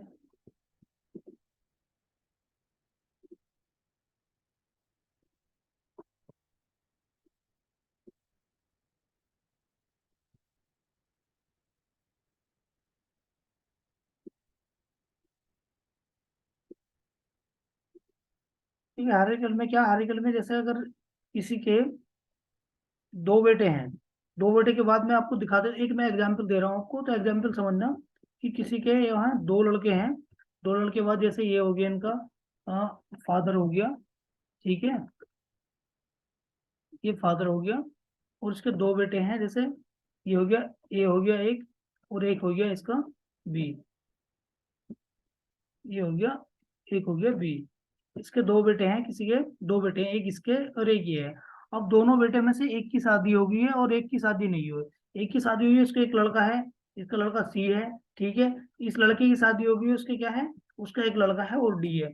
अब एक चैन पे देख रहे हैं, एक चैन पे तो आपका चल रहा है कि फादर फादर ये हो गया, इसका बेटा, इसका बेटा, इसका बेटा, और एक साइड पे कि एक ही बेटा है इसका, इसने शादी नहीं की है, ये मान के चलो। तो ये क्या है ना, कॉम्बिनेशन है, यानी ये क्या करेगा, इसकी प्रॉपर्टी को एक्वायरिंग कर लेगा, ये क्या करेगा, इसकी प्रॉपर्टी को एक्वायरिंग करेगा, इसकी को ये करेगा, इसकी को ये करेगा, यानी इस पे के पास कितनी प्रॉपर्टी हो जाएगी, इसकी हो जाएगी प्लस इसकी हो जाएगी प्लस इसकी हो जाएगी प्लस इसकी। लेकिन इसके पास किसकी प्रॉपर्टी, इसके पास तो सिर्फ फादर की अपनी प्रॉपर्टी है दो। तो ये ना हायरार्किकल, ये कि ये समझिए सिंपल बात से कि एक साइड में दो लड़के हैं, एक की शादी हुई है, उसके लड़का हुआ, उसके लड़का हुआ, और ये हो गया आपका ये दो का कॉम्बिनेशन होता है। एक होता है hierarchical, hierarchical plus multi level, यानी हाइब्रिड होता है, दो चीज का कॉम्बिनेशन होता है। लेकिन मोस्टली हम यूज करते हैं जावा के अंदर, जावा के अंदर मोस्टली यूज करते हैं हम, एक तो करते हैं पहला सिंगल लेवल, और दूसरा करते हैं हम मल्टी लेवल। इनका यूज वो बहुत ही कम करते हैं, इनका यूज इतना नहीं होता, लेकिन हमें ये अगर कोर्स कंटेंट में है तो करना पड़ेगा, और कहीं कहीं इनका यूज पड़ती भी है। तो ये आपको समझ में आ गया होगा। और इसमें एक चीज और पूछ लेगा, एक चीज ये है कि क्या आप जावा के अंदर घुमा के क्वेश्चन पूछेगा कि हम क्या आप मल्टीपल इनहेरिटेंस कर सकते हैं जावा के अंदर, तो बिल्कुल नहीं कर सकते, क्योंकि एक क्लास, एक एक बेटे के दो बाप नहीं हो सकते, यानी दो दो लोग एक चीज पर अपना नहीं कर सकती, ये मेरा लड़का, दो आदमी एक लड़के को अपना वो नहीं कर सकती, हमारा बेटा है ये।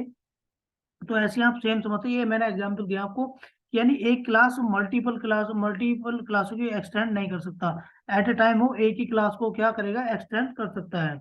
तो ये आपसे क्वेश्चन पूछेगा कि मल्टीपल इनहेरिटेंस आप कर सकते हैं उसमें, नहीं कर सकते हो, तो नहीं कर सकते हैं। ये था आपका ये मल्टीपल इनहेरिटेंस, ये तो आपका इनहेरिटेंस। अब अगला देख लेते हैं, आपका अगला है इसमें अब ये अबट्रैक्शन। ये अबट्रैक्शन क्या है, अबट्रैक्शन देख लेते हैं आपको। अब अबट्रैक्शन को क्या करते हैं, अबट्रैक्शन को हम यूज करते हैं डेटा हाइडिंग के लिए, यानी हाइडिंग का मतलब है कि कोई भी तीसरा बंदा क्या है हमारे डेटा को नहीं देख पाए, कोई भी तीसरा बंदा क्या है हमारे डेटा को नहीं देख पाए। अब अबट्रैक्शन क्लास के अंदर क्या, एक तो अबट्रैक्शन बता दें, जब भी हम कोई क्लास के अंदर अगर हमने एक भी अबट्रैक्शन मेथड रख लिया, एक भी अबट्रैक्शन मेथड बनाया हमने क्लास के अंदर, तो हमें क्या करना पड़ेगा, क्लास को अब्स्ट्रैक्ट बनाना पड़ेगा। ठीक है, पहला तो ये हो गया। लेकिन हम क्लास को अब्स्ट्रैक्ट बनाना ही पड़ेगा, या कोई क्लास अगर इस अब्स्ट्रैक्ट क्लास को क्या करेगी, एक्सटेंड करना चाहेगी इनहेरिटेंस के थ्रू, तो उस क्लास को भी क्या बनना पड़ेगा, अब्स्ट्रैक्ट बनना पड़ेगा। बट ये कोड को हाइडिंग कैसे करते हैं, मैं आपको दिखा देता हूँ कि कोड हाइडिंग कैसे करते हैं। कोड ये है कि जैसे मैंने बनाया ये सॉरी, ये अब्स्ट्रैक्ट नाम का मैंने कोई मेथड बना दिया है, अ, ये पब्लिक और ऐड। इसके अंदर क्या होता है दोस्तों, इसके अंदर होता है जो अब्स्ट्रैक्ट मेथड होता है, इसके अंदर सिर्फ क्या होता है, हेडर होता है, बॉडी नहीं होती है। यानी अब्स्ट्रैक्ट जो मेथड होता है उसके अंदर हेडर होता है, बॉडी नहीं होती है। और एक मैंने और क्या बना दिया है, पब्लिक बना दिया है, ये पब्लिक, और ये बना दिया पब्लिक वॉइड, और ये इसमें वॉइड लगा सकते हैं आप ऊपर वाले में, कोई दिक्कत नहीं है। वैसे डेटा नहीं तो वॉइड लगाने का कोई बनता नहीं, तो आप लगाओगे तब भी चलेगा। पब्लिक वॉइड ऐड, एक मैंने ये बना दिया है, ये वाला, एक ये बना दिया, और एक बना दिया है मैंने, और एक मेथड बनाया है पब्लिक वॉइड और ऐड। ये दो मेथड यहाँ बनाए मैंने। अब इसमें क्या देख रहे हैं, इसमें क्या कैसे काम करता दिखाता हूँ मैं। इसमें ऐसे काम करेगा, जो हम दिखाएंगे ना थर्ड पार्टी को दिखाएंगे, जो थर्ड पर्सन होगा अब्स्ट्रैक्ट क्लास में, तो उसको क्या दिखाई देगा, पब्लिक ऐड, यानी एक ये है, एक ये है, एक ये है, यानी तीन मेथड है। वो पढ़ेगा क्या ऐसे, इसको देख पाएगा, इन दोनों को नहीं देख पाएगा, क्योंकि ये इसके अंदर ही बने हुए हैं। ये ये भी इसके अंदर, किसी क्लास के अंदर, अब्स्ट्रैक्ट क्लास के अंदर तीन मेथड है ऐड ये, तो उसको पता ही नहीं चल पाएगा। वो क्या देखेगा, इसे देखेगा इसमें अंदर तो हेडर बना हुआ है, तो उसको ये नहीं पता चलेगा कि डेटा उसने कहाँ रख रखा है। अब अब्स्ट्रक्शन का जो लॉजिक है इसको यूज करते हैं, तो आपने सुना होगा कि जो मैंने बताया था कि हाईली सिक्योर, हाईली सिक्योर का क्या मतलब है कि इसमें जावा जो है पॉइंटर यूज नहीं करता है। पॉइंटर क्या है मतलब, जो एग्जैक्ट एड्रेस है उसका, जहाँ उसने डेटा को रखा हुआ है, वो एड्रेस ना दिखा के वो दूसरा कोई अलग एड्रेस दिखाता है, तो वहां पे डेटा होता ही नहीं, डेटा तो कहीं अलग रखा है। तो एड्रेस किसका दिखा रहा है, यहाँ एड्रेस दिखाएगा ये वाला आपका, कौन सा दिखाएगा एड्रेस आपका, ये दिखाएगा, ये जो आपका अब्स्ट्रक्शन का एड्रेस है, ये वाला एड्रेस दिखाएगा अब्स्ट्रक्शन का आपका, ये वाला आपका एड्रेस दिखाएगा अब्स्ट्रक्शन वाला। और अपने डेटा उसने कहाँ से ला रहा है, यहाँ तो पब्लिक वॉइड वाले से ला रहा है या इससे ला रहा है, यानी दो डेटा चला रहा है तो डेटा को हाइड करता है। डेटा को हाइडली करने का ये मतलब कि डेटा हाइड कर रखा है, उसको नहीं पता एक बॉक्स है कि ऐड के बॉक्स है कि किस बॉक्स में रख रखा है, ये नहीं पता कि सारे का सारा कहाँ से निकाल रहा हो। एक बार यहाँ से निकाल रहा है डेटा, एक बार यहाँ से उठा रहा है, लेकिन पास होके कहाँ जा रहा है और उसको क्या लग रहा है थर्ड पर्सन को, कि third person data abstraction public से ले रखा है, लेकिन इसके अंदर तो कुछ है ही नहीं। तो डेटा को क्या करता है, हाइड करता है। अब नेक्स्ट देख लेते हैं, इसके नेक्स्ट क्या है इसके अंदर। नेक्स्ट आपका पॉलीमॉर्फिज्म। पॉलीमॉर्फिज्म में क्या होता है, पॉलीमॉर्फिज्म में आपको कि एक ये होता है प्रोसीजर की एक टास्क को कितने तरीके से आप उसको यूज कर सकते हो। तो पॉलीमॉर्फिज्म में जैसा आप देख सकते हैं कि कंस्ट्रक्टर यूज करते हैं हम, डेटा मेथड ओवरलोडिंग हो गया, ओवरराइडिंग हो गया। तो आपको देख लेते हैं कि जैसे आपका मेथड ओवरलोडिंग है, तो ओवरलोडिंग का मतलब है एक ही क्लास में आपने मल्टी मतलब सेम नाम से और बहुत सारे वो बना रखे हैं, क्या बना रखे हैं, मल्टीपल वो बना रखे हैं, मेथड बना रखे हैं। जैसे ऐड के नाम से आपने मल्टीपल मेथड बना रखे हैं। तो मल्टीपल मेथड में जैसा आप देख लेते हैं, मैं दिखा देता हूँ आपको। ये देखिए, यहाँ देखिए, जैसे आपने ये बना दिया कि पब्लिक एक ही क्लास के अंदर, जैसे कि ये आपकी कोई क्लास है, क्लास ए नाम की कोई क्लास है आपकी, और इसके अंदर आपने क्या बना दिया, ये बना दिया पब्लिक, पब्लिक ऐड के नाम से एक फंक्शन बना दिया ये, और दूसरा बना दिया ये, एक और बना दिया पब्लिक, पब्लिक वर्ड। दोस्तों मैं थोड़ा शॉर्ट फॉर्म में लिख रहा हूँ तो आप समझ जाना कि ये नहीं कि मैं गलत सिंटेक्स लिख रहा हूँ। तो ये पब्लिक ऐड के नाम से एक फंक्शन आपने और बना दिया इसी क्लास के अंदर। और एक और बना लेते हैं हम, ये पब्लिक ऐड। यानी क्या है मेथड ओवरलोडिंग, क्या है मेथड ओवरलोडिंग का ये है कि एक ही नाम सेम नाम से मल्टीपल मेथड बना सकते हैं एक ही क्लास के अंदर, ठीक है, ये है मेथड ओवरलोडिंग। लेकिन किस शर्त पे बना सकते हैं, आपका शर्त ये हो सकता है कि एक तो मेथड का साइज और टाइप अलग अलग होना चाहिए। सबका साइज और टाइप क्या होना चाहिए, अलग अलग होना चाहिए, आर्गुमेंट आपके अलग होने चाहिए तीनों फंक्शन में, तो उसके बेस पर आप मेथड ओवरलोडिंग का फंक्शन करते हैं, या था आपका पॉलीमॉर्फिज्म के अंदर। अब दूसरा आता है आपका ये पॉलीमॉर्फिज्म के अंदर आता है दूसरा ओवरराइडिंग। ओवरराइडिंग में क्या है, जैसे पेरेंट क्लास के पास कोई फंक्शन है, मान के चलिए पेरेंट क्लास है, पेरेंट क्लास के पास उसका कोई फंक्शन है, मान के चलिए मैं यहाँ दिखा देता हूँ आपको। जैसे क्लास ए है आपकी, क्लास ए है, और इसके पास ये फंक्शन है कोई, ये फंक्शन है, ओ सॉरी ये मेथड बनाया हुआ है इसने, एक मेथड बनाया हुआ है, और एक क्लास इसकी है ये, एक क्लास, सॉरी एक क्लास इसकी ये है, क्लास बी। अब बी क्लास ने एक्सटेंड कर रखा है क्लास ए को, इसमें, और इसने भी क्या कर रखा है, पब्लिक और ऐड नाम का एक फंक्शन बना रखा है सेम नाम से, जैसे इसकी पेरेंट्स क्लास ने बना रखा है ऐसा बना रखा है। पहला तो इसमें ये चीज है कि पब्लिक इसके अंदर एक्स जो ओवरराइडिंग है विदाउट इनहेरिटेंस के पॉसिबल नहीं है, आपको इनहेरिटेंस तो करना ही पड़ेगा अगर आप ओवरराइडिंग कर रहे हैं। तो ओवरराइडिंग का मतलब है कि जैसे आपने पेरेंट्स क्लास के पास सेम जैसे फंक्शन है जिस नाम से, उसी नाम से आपने क्या कर लिया, उसके चाइल्ड क्लास के अंदर फंक्शन डिफाइन कर दिया, तो ये होता है आपका ओवरराइडिंग। इसमें क्या ऑब्जेक्ट हो ना, एक बार इसमें दो ऑब्जेक्ट बनाने पड़ते हैं हम। पहला बनाएंगे कि ऑब्जेक्ट, एक ऑब्जेक्ट बनाएंगे तो उसमें पास करा देंगे कि जैसे A object equal to new A class बना देंगे, और दूसरी को बनाएंगे, दूसरी क्लास बनाएंगे A object two, A object one equal to नीचे वाली क्लास का नाम देंगे हम न्यू क्लास बी, यानी क्लास बी।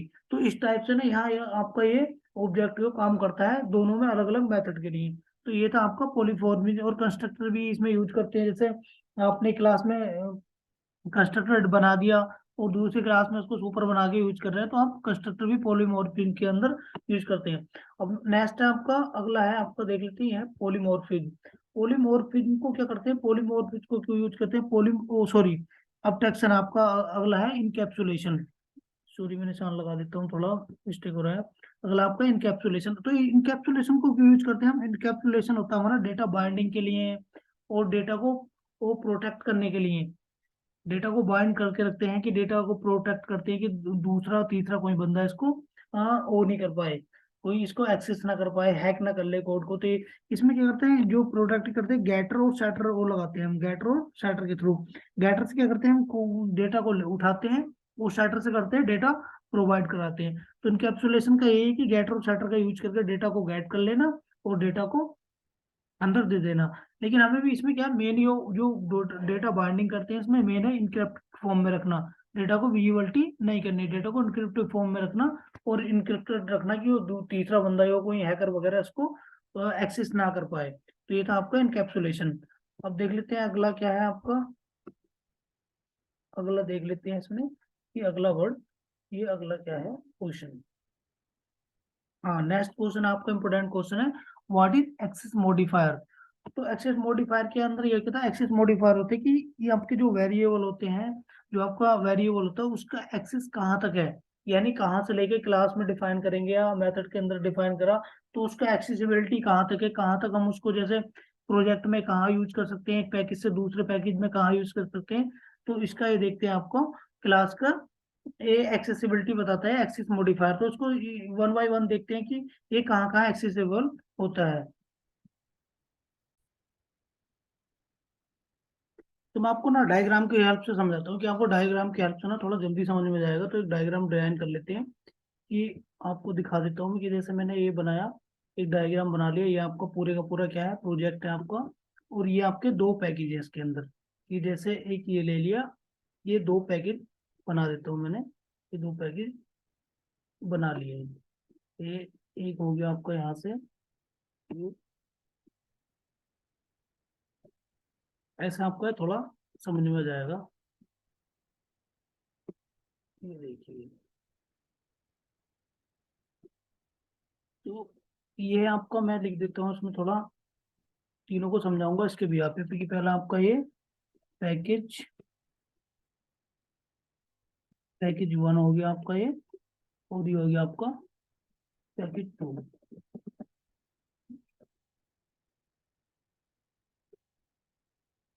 ये हो गया आपका पैकेज टू, और ये हो गया आपका ये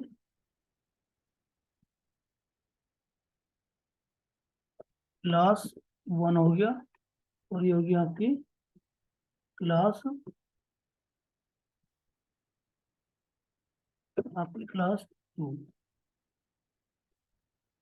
ठीक है, और ये हो गया आपका क्लास थ्री।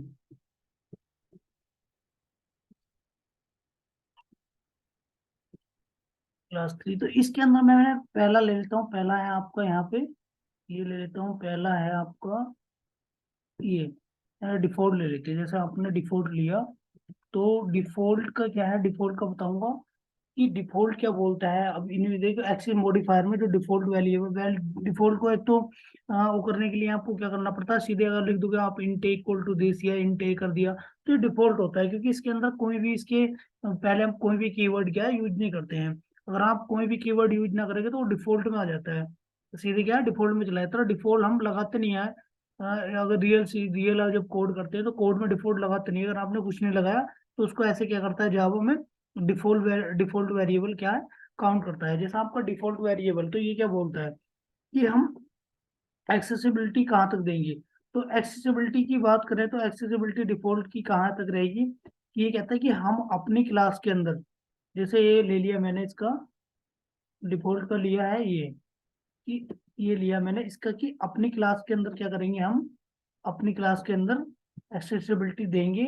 किसके थ्रू देंगे, हम जावा के थ्रू भी देंगे, ऑब्जेक्ट के थ्रू भी देंगे, और दूसरा क्या देंगे, इनहेरिटेंस के थ्रू भी देंगे। किस किस के थ्रू देंगे, दो चीज के थ्रू देंगे। पहला क्या हो गया आपका कि ये इनहेरिटेंस से भी ले सकते हो आप, इनहेरिटेंस से भी ले सकते हो।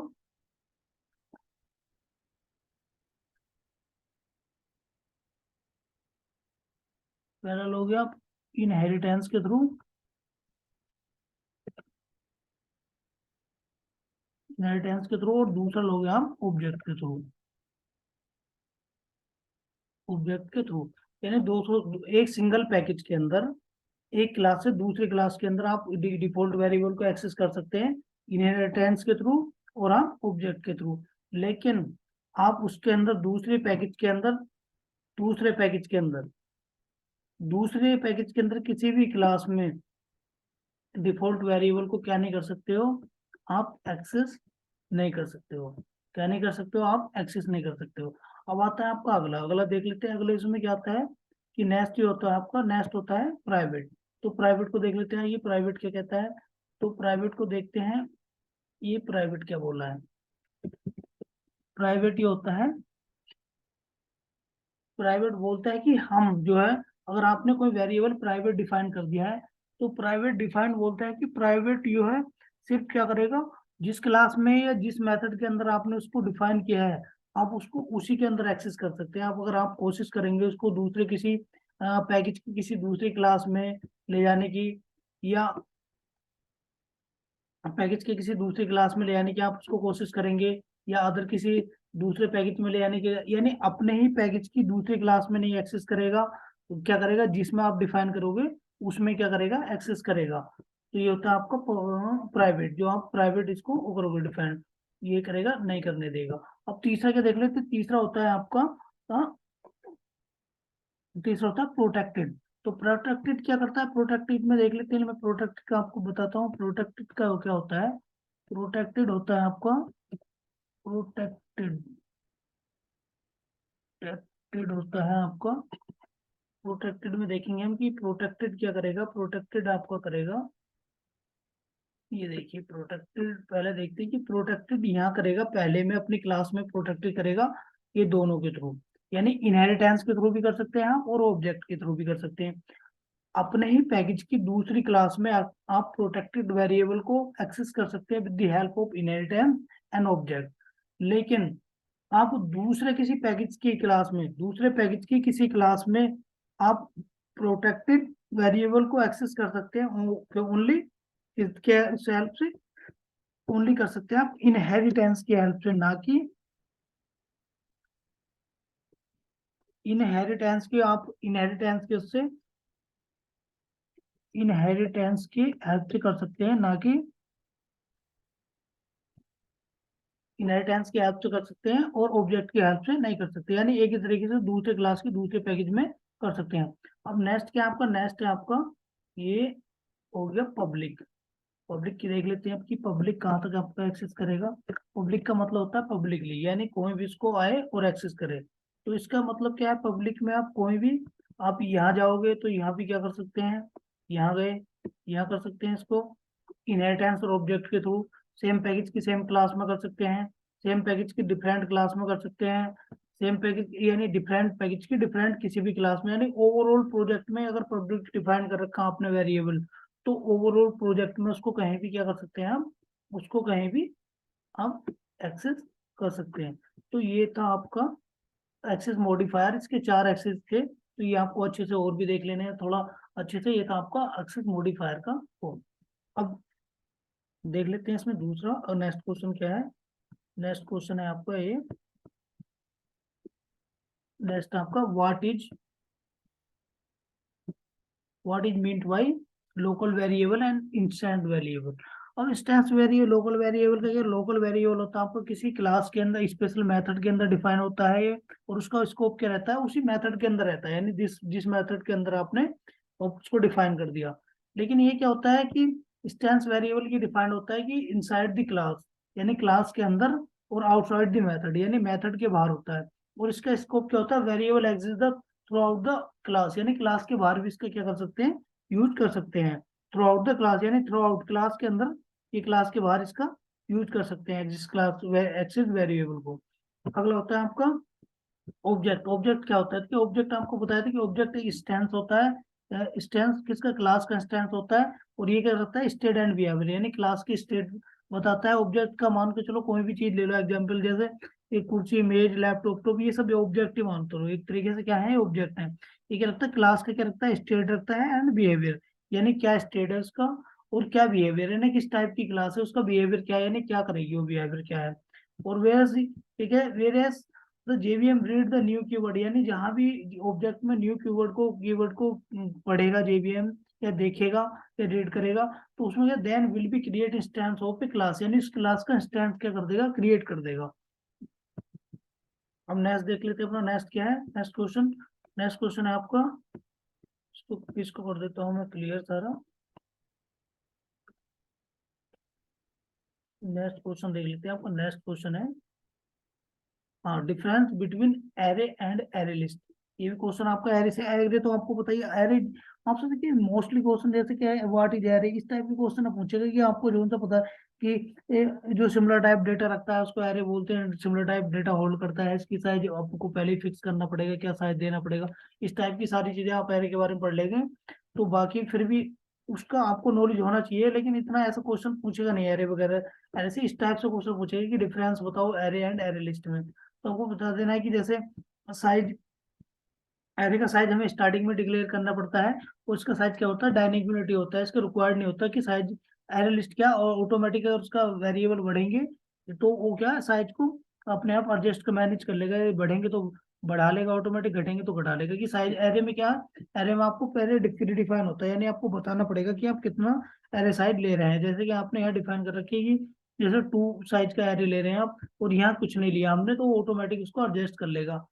दूसरा क्या है, to put the object on array we need to specify the indexing, यानी ये इंडेक्सिंग को करता है। इंडेक्सिंग जैसे आपने कर दिया 0 1 2 3, इंडेक्सिंग फॉलो करता है एरे आपको, और इसमें इंडेक्सिंग की कोई रिक्वायर नहीं होती है एरे लिस्ट के अंदर। जैसे कि आप देख रहे हो इंडेक्स दे बुक को आपने स्टोर करी, तो बुक को कुछ इंडेक्स पे स्टोर करेंगे। जैसे 0 पे स्टोर कर दी, जैसे 0 इक्वल टू बुक कर दी, या नेम ये एरे इक्वल टू 2, यानी इसका इंडेक्सिंग देना पड़ता है, इसका इंडेक्सिंग में आपको तो स्टोर करना पड़ता है डेटा। लेकिन एरे लिस्ट में ऐसा नहीं होता है, जैसा आपने देखा नेम डॉट ऐड, और इसके क्या कर दी, बुक बुक को इसमें लिख दिया, ये ऑटोमेटिक कहाँ रखना है अपने आप रखेगा। और लेकिन इसमें हमें क्या करना है, मेमोरी लोकेशन बताना पड़ रहा है उसको कि किस इंडेक्सिंग पे उसको रखेंगे, इंडेक्स लोकेशन उसको यहाँ देनी पड़ रही है। दूसरा ये array node type of parameterize, और जबकि ये होता है कि आपका एरेज ये limited in Java 5 and parameterize, ये नोड पैरामीटराइज होता है, पैरामीटराइज, और ये नोड, ये पैरामीटराइज होता है, नोट पैरामीटराइज होता है। जैसे देख लेते हैं, this is the angle bracket, इस type of parameter which mean list of string. ठीक है, ये आपका था एरे एंड लिस्ट। तो आप देख लेते हैं अपना नेक्स्ट क्वेश्चन क्या है। नेक्स्ट क्वेश्चन पूछेगा आपसे, कलेक्शन से पूछ लेगा, जैसे कलेक्शन से पूछेगा नेक्स्ट क्वेश्चन, तो कलेक्शन देख लेते हैं कि ये आपका कलेक्शन है। कलेक्शन देख लेते हैं, what is meaning of collection in Java, यानी कलेक्शन का क्या मीनिंग है जावा के अंदर। तो जावा कलेक्शन क्या है, फ्रेमवर्क है, जो फ्रेमवर्क है जो डिजाइन करता है स्टोर करने के लिए, किसको, ऑब्जेक्ट को स्टोर करने के लिए, और मैनिपुलेट करता है डिजाइन को स्टोर करने के लिए, किसको, ऑब्जेक्ट को स्टोर करने के लिए। तो क्या है कलेक्शन, क्या है, फ्रेमवर्क है जो डिजाइन करता है ऑब्जेक्ट स्टोर करने के लिए, ऑब्जेक्ट को स्टोर करने के लिए करता है, या ऑब्जेक्ट को स्टोर करता है, और मैनिपुलेट करता है, डिजाइन को मैनिपुलेट करता है ऑब्जेक्ट को स्टोर करने के लिए। ठीक है, अब कलेक्शन के अंदर क्या होता है, कलेक्शन परफॉर्म करता है फॉर ये फॉलोइंग ऑपरेशन, इसको परफॉर्म करता है। जैसे सर्चिंग में यूज करता है इसको, सॉर्टिंग में करता है, मैनिपुलेशन करता है, इंसर्शन करता है, डिलीशन करता है। ये सारी चीज ऑपरेशन क्या है, कलेक्शन, ये कलेक्शन परफॉर्म करता है। अगला नेक्स्ट क्वेश्चन आपको देख लेते हैं, नेक्स्ट क्या है।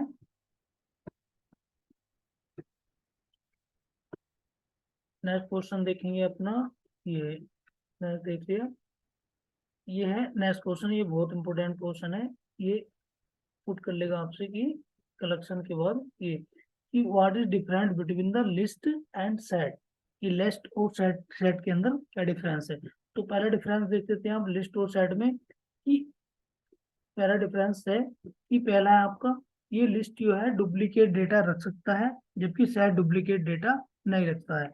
लिस्ट के अंदर क्या है, insertion insertion order maintain by the list, यानी इंसर्शन ऑर्डर होता है मेंटेन करता है कि जैसे सिक्वेंसली चलता है, जैसे पहले 1 पे जाएगा, 2 पे जाएगा, 3 पे जाएगा, 4 पे जाएगा। और ये क्या है, इंसर्शन मेंटेन नहीं करता है, ये कहीं भी डेटा रख लेगा अपनी मर्जी से, इसके अंदर इंसर्शन का कोई सिक्वेंस नहीं होता है। लिस्ट क्या अलाउ करता है, add number of any null value, any null number को add, list allow to add any null value, null यानी ये नल वैल्यू रखता है। और सेट क्या करता है, set allow to add at least 1 null value, केवल एक नल वैल्यू रखता है, और ये क्या है, मल्टीपल नल वैल्यू रख सकता है ये एटलीस्ट। ठीक है, set allow us to add at least 1 null value in it, यानी एटलीस्ट 1 नल वैल्यू। ठीक है। और ये क्या है, द लिस्ट इम्प्लीमेंटेशन क्लासेस, जैसे क्लासेस होती हैं, लिस्ट जो क्लासेस पे इम्प्लीमेंट होता है, जैसे लिंक लिस्ट, एरे लिस्ट। जबकि सेट क्या है आपका, ट्री सेट, हैश सेट और लिंक हैश सेट, इन पे होता है, इम्प्लीमेंट होता है क्लासेस में। अगला क्या है, अगला आपका है कि we can we can get the element of specify index from the list using the get. यानी अगर आपको कोई गेट करना है, गेट मेथड करना है, कोई वेरिएबल को गेट करना है with the help of index के थ्रू, तो आप इंडेक्सिंग के थ्रू इसमें हेल्प कर सकते हैं। लेकिन आप सेट में नहीं कर सकते, क्योंकि सेट में इंडेक्सिंग को फॉलो ही नहीं करता है वो। तो इंडेक्सिंग के बिहाफ पे आप कोई मेथड या कोई भी वेरिएबल आप ये गेट मेथड का यूज नहीं कर सकते हैं। इसका मेन ये है। और नेक्स्ट देख लेते हैं अपना, ये अगला डिफरेंस देख लेते हैं, ये है ये ये ये it is use to went to the frequently access by the element using the indexing. यानी फ्रिक्वेंटली एक्सेस करना तो आप यूजिंग के थ्रू, इसको इंडेक्सिंग के थ्रू, इंडेक्सिंग से यूज करो और सीधे आप जो एलिमेंट चाहिए उसको कर सकते हैं। It is use when to design a collection of distinct element. यानी आपको इसको कब यूज करना है, जब आपके पास डिस्टिंग एलिमेंट हो। डिस्टिंग एलिमेंट का मतलब है जब आपको कोई भी सिमिलर टाइप ऑफ डेटा नहीं हो, डुप्लीकेट डेटा ना हो, उसके अंदर आपको डिस्टिंग अलग अलग वैल्यू हो सारे सेट में आपको, तब इसको डिजाइन कर सकते हैं, इसको इस टाइप से कलेक्शन में इसको यूज कर सकते हैं। दूसरा है इसका मेथड लिस्टनर इंटरफेस लिस्टनर होता है। और ये iterative use to when need to iterative the set of element, इसमें ये होता है। तो आप इसको देख लेना, आपको अगर मोस्टली देखा जाए तो नॉर्मल से जो तीन तीन डिफरेंस है वो देख लेना है। दो तीन डिफरेंस बताएंगे, इससे काम चल जाएगा। जो ज्यादा कॉम्प्लेक्स वाले हैं उसको आप मत लीजिए, कि जैसे नल वैल्यू रखता है, एक डुप्लीकेट वैल्यू रखता है, डुप्लीकेट वैल्यू नहीं रखता है, एक इंडेक्सिंग रखता है कि में इंडेक्सिंग नहीं होता है, एक नल वैल्यू रखता है, एक में नल वैल्यू नहीं होता है। तो ये दो तीन चीजें हैं। तो ये आपका, ये आप यही बोल देना है, बाकी आपको ज्यादा एफर्ट लगाने की जरूरत नहीं है इसमें। तो नेक्स्ट देख लेते हैं। अब नेक्स्ट का आपका क्वेश्चन है, नेक्स्ट है आपका, नेक्स्ट देख लेते हैं। ये है कि what are the exception handling keyword in Java. अब ये एक्सेप्शन हैंडलिंग कीवर्ड कितने टाइप के होते हैं इसमें जावा में, व्हाट आर द क्या है, एक्सेप्शन हैंडलिंग क्या है, व्हेन द रिक्सी code is surrounded by a block try. यानी जब आपको लगता है कि कोई प्री डिफाइंड कोड जो जावा में कर रखा है, या कोई कोड आप लिख रहे हैं जिसमें रिक्सी कोड है, तो उसको ना हैंडल करने के लिए हम क्या करते हैं, यूज एक्सेप्शन का यूज कर सकते हैं, ताकि हमारा जो एग्जीक्यूशन है वो रुके ना या ब्रेक ना हो, या प्रोग्राम में कोई एरर ना दे। अगर एक्सेप्शन कुछ होगा तो एक्सेप्शन हैंडलिंग हो, उसको कोड रिक्सी कोड को क्यों, वो अपने आप मैनेज कर लेता है। अब इसमें क्या होते हैं, चार पांच प्रकार के होते हैं वर्ड, होते हैं कीवर्ड, जिसको हम यूज करते हैं एक्सेप्शन हैंडलिंग के लिए। जैसे मैं ट्राई का बता रहा, ट्राई में क्या हम ब्लॉक कर देते हैं, जो कोड होता है उसको ब्लॉक कर देंगे। ट्राई कैच, ट्राई के अंदर कैच क्या करता है हमारा, कैच क्या एक मैसेज देता है हमें, ये कहता है एक्सपेक्टेशन आर कैच क्लियर। यानी क्या हम उसमें मैसेज लगा देंगे कि code is not working, code stop, जो आप मैसेज दोगे या आपका कैच में क्या प्रिंट करा देगा। और विदाउट कैच आप ट्राई का यूज नहीं कर सकते। ट्राई के साथ आप क्या करना पड़ेगा, कैच का यूज करेंगे, या तो कैच लगाएंगे या आप फाइनली लगाएंगे। और फाइनली का मतलब क्या है, कि अगर आपने एक बार ये फाइनली, ये मैं समझाता हूँ आपको थोड़ा आगे, पांचों कीवर्ड ले लेता हूँ ये, फिर बताएंगे। कि जनरली फाइनली का टेस्टिंग में हम यूज कम ही करते हैं, हमारा ऊपर वाले से ही काम चल जाता है। तो ये क्या होते हैं आपको, पहला होता है ट्राई। ट्राई क्या है, टी आई के स्पेसिफाई एग्जीक्यूशन ब्लॉक, यानी एक स्पेसिफाई जो ब्लॉक होता है उसके ऊपर हम ट्राई को लगा देते हैं। और कैच कीवर्ड का यूज है कि स्पेसिफिक सॉल्यूशन, यानी क्या सॉल्यूशन आएगा, क्या मैसेज प्रिंट कराना, उसके लिए करते हैं। अभी क्या होता है फाइनली, क्या होता है finally keyword has to mandate, ये मैंडेटरली एग्जीक्यूटेबल कोड, यानी फाइनली एग्जीक्यूटेबल कोड पे इसको लगाते हैं। फाइनली एग्जीक्यूट, मतलब फाइनली एग्जीक्यूट पे अगर हमने फाइनली कर दिया, फाइनली एग्जीक्यूटेबल का मतलब है कि एक बार अगर फाइनल कीवर्ड का यूज हमने कहीं भी कर दिया, क्या वो हमारा वेरिएबल है, क्या क्लास है, क्या आपका ये फाइनली ये आपका एक्सेप्शन हैंडलिंग है, तो उसके बाद हम उसमें कोई चेंज नहीं कर सकते। फाइनली का मतलब यही कि ये मैंडेटरी कीवर्ड है, अगर आपने एक बार लिख दिया तो इसके बाद हम कोड में कोई चेंज नहीं करोगे। तो इसका फाइनली कीवर्ड का ये है। और आपका इसके बाद होता है थ्रो, होता है एक होता है थ्रो, थ्रोस होता है, थ्रो होता है। थ्रो क्या होता है, कीवर्ड थ्रो एंड एक्सेप्शन, इसके थ्रू हम थ्रो एक्सेप्शन को थ्रो कर लेते हैं। दूसरा होता है थ्रोस, थ्रो से होता है keyword use to declare the exception, यानी इसके थ्रोस के थ्रू हम डिक्लेयर कर देते हैं कि किस टाइप का हमारा एक्सेप्शन है। इनपुट आउटपुट एक्सप्रेशन है, नो सच एलिमेंट एक्सप्रेशन, यानी सॉरी नो सच एलिमेंट नहीं होगा, वो दूसरा है। तो यह किस टाइप का हमारा एक्सप्रेशन होगा, एक्सेप्शन, तो उसको यहाँ हम डिक्लेयर कर देते हैं। तो अगला है हमारा क्वेश्चन, अगला देख लेते हैं। अगला क्वेश्चन देखेंगे हम ये, अगला हमारा ये कि what is the final keyword in the Java. Final keyword का जैसे कि मैंने बता दिया, final once the variable is declare as a final then the value of the variable can not change it likely constant.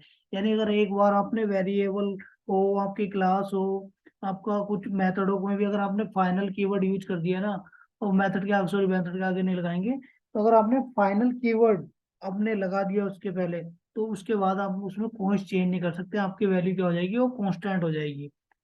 ठीक है, final का ये था।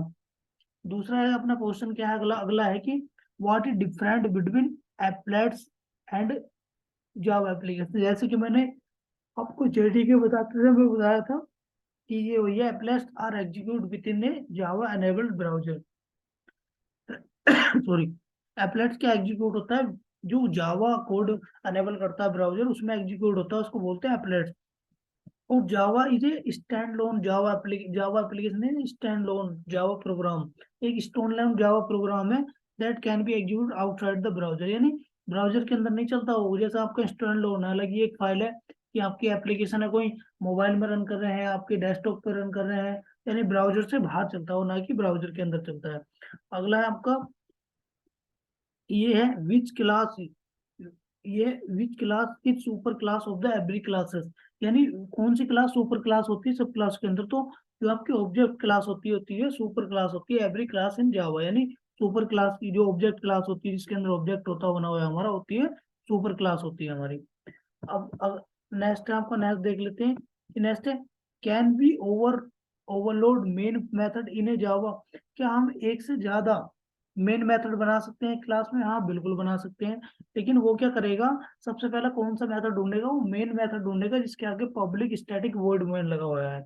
यानी इससे, क्योंकि पब्लिक स्टैटिक वॉइड मेन जो मेन मेथड है आपका, यहाँ से क्या करेगा, आपके प्रोग्राम को एग्जीक्यूट करना स्टार्ट करेगा। लेकिन हाँ, आप एक से ज्यादा मेन मेथड बना सकते हैं, लेकिन पब्लिक स्टैटिक मेन मेथड तो आपके अंदर एक ही बनाओगे, एक क्लास के अंदर एक ही होता है। तो इसका आंसर ये है कि आप उसको बना सकते हैं, लेकिन वो क्या करेगा, आपको इंटरव्यू घुमाने के हिसाब से आपको वो घुमाएगा, बाकी कुछ नहीं करेगा। तो घुमाने की वजह से ऐसा पूछेगा, सवाल पूछेगा। नेक्स्ट आपका, नेक्स्ट है कि can abstract class be defined without any abstract method. क्या abstract क्लास को, कैन अब can an abstract class be defined without any abstract method.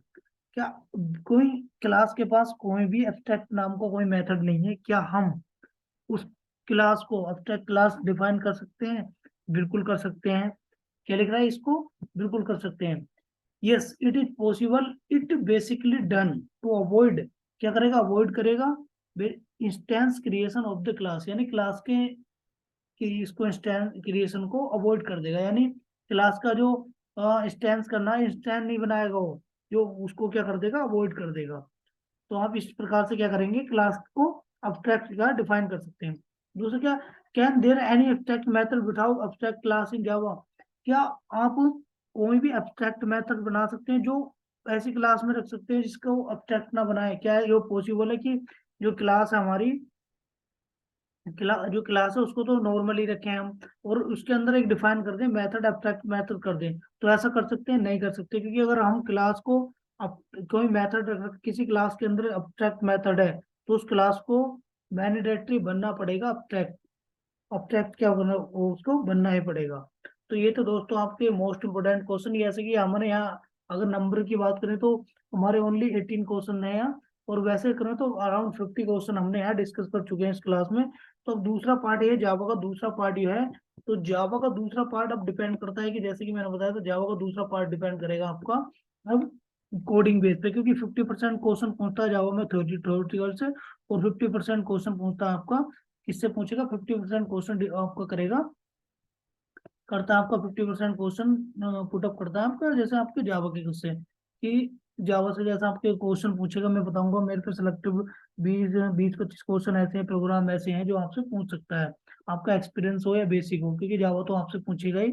Automation में भले ही आपको एक्सपीरियंस ना हो, लेकिन जावा तो आपसे पुट करेगा ही करेगा। ये नहीं कि आप उसमें फ्रेशर हैं, ऑटोमेशन में फ्रेशर हैं तो जावा से भी नॉर्मली क्वेश्चन पूछेगा, ऐसा नहीं हो। जावा से तो पूरे क्वेश्चन पूछेगा, क्योंकि जावा तो आपको आनी चाहिए अगर ऑटोमेशन सीखना है तो दोस्तों मिलते हैं नेक्स्ट वीडियो में, और उसमें लाएंगे जावा के इम्पोर्टेंट कुछ क्वेश्चन। जो आपको पार्ट हो गया, जावा का पहला पार्ट खत्म हो गया, ये थ्योरेटिकल 50% पार्ट हमने कवर किया है, ये आप प्रिपेयर कर लेना है, और 50% ये आपका ये प्रोग्राम पे डिपेंड करेगा। तो दोस्तों मिलेंगे नेक्स्ट वीडियो में जावा के साथ, जावा के प्रोग्राम के साथ। Take care, bye bye, thank you.